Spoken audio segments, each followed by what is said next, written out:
Hello, everyone. I'm author Regina Morris, and I'd like to spend a few minutes with you talking about romance books.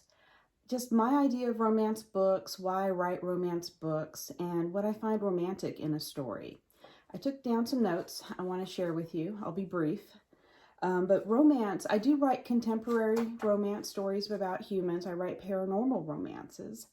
And I don't think it matters who the heroes are in the story, as long as it's love. It's two people finding each other out of millions in the world. It doesn't matter, if they're a vampire or not, or if they're a rich billionaire or not.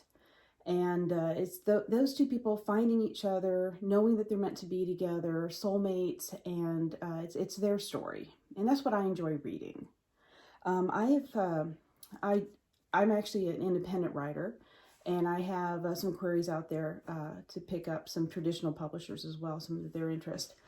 But the As an independent writer, I know a lot of authors who are independent. And what we do for each other is we become critique partners. I'll read their stories, they'll read my stories. We offer suggestions, some help. And I've had several critique partners who do not enjoy paranormal romances at all or vampires. One of the problems that they have, one of their issues with those type of books is that there's always some magical element. There's always something that, they're destined to be together for some unknown reason. And that the romance is always secondary. It's always darker. It's always vampires out there hunting and possibly even compelling these women into their bed. And it's all just really not something that you would consider a very loving act. I've had several critique partners who don't enjoy paranormal or vampire stories, and then they read one of my stories that involve a vampire, and several of them have said, wow, I really enjoy your stories because it's about the love. And my vampires don't go out hunting humans.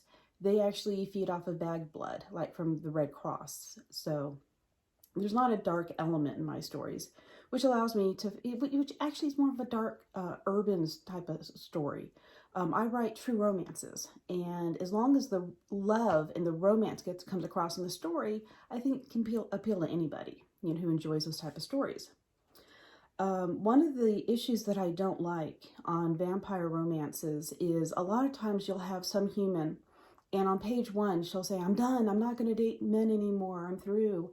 And then a brooding vampire king will walk into, let's say she's a bartender, at a bar. And then a brooding vampire king will walk into the establishment, and from across the room, their eyes meet. And all of a sudden, it's kismet. They're meant to be together. And even though she swore off men on page one, they're in the back room of the bar on page 6 having sex.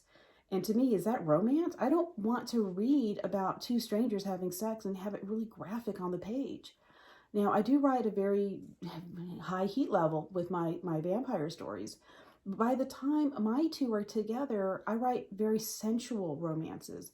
I write it with a slow burn about it's the first touch, it's the first kiss, it's the eye contact. It's book number one. They go on dates. I try my best to write that buildup of love. Excuse me. So by the time my vampires, or even my humans, like my contemporary stories, by the time they're actually getting together, you've been rooting for them, to be together. And my sex scenes, I do have sex scenes in some of my books. All my vampire books have them. By the time you get there, it's the POV from the characters, what they are doing means to them and means to their them being a couple. It's not just the physical; it's about the emotional. And I think that's what makes it sensual and what makes it different. Some other things that I want to talk to you about are one of the hardest things as a romance author is you have to convince your reader that these two characters belong together, that they love each other. Now, you can write a story that have, two people just meeting and the physical act of love, but to make the reader truly believe that these two people love each other, want to be together, will always be together, that's the hard part. And that's what you strive for. So that way, I know when my readers finish reading one of my books, that mentally to them, they know these two are going to be together. a year after they read the book, they know these characters are still together 5 years from now, 10 years from now. And in my vampire stories, 100 years from now, they know that these two were destined to be together. They're soulmates, and they're still together. And that's not easy to do. That is something that a lot of authors, I think, they miss the mark on. They're so busy with, well, let's get to the sex scene, or let's get to, let's get these two people together, but there's no chemistry.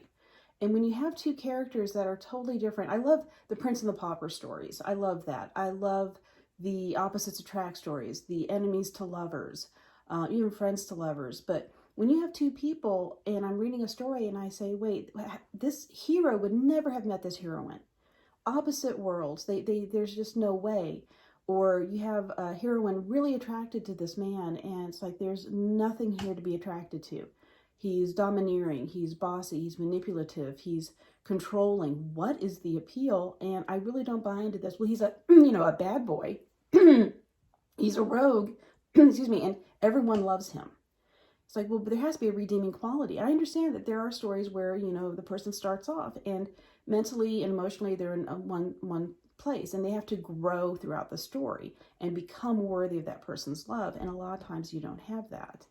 I also don't believe in this, it's a serial. You have to buy a second book to finish the story. No, if your reader has purchased a book, they deserve a whole story. There's no cliffhangers in my stories. I don't enjoy reading those, and I'm not going to give you that. Every story of mine has a happily ever after, or happily for now. Everyone's happy at the end. There's no abusive relationships. There's no rape in my books. There's no physical violence where someone's being mistreated but believes that this is love. So in my stories, I try to write about romance. I write about true love, soulmates finding each other, and I hope that's what you enjoy reading. Whether it's humans or vampires or a blend of both, I try to get the love story across, not just the physical elements. So that's what I believe romance should be, and I hope you enjoy that. And please visit my website, reginamorris.com, and take a look at my books. Thank you.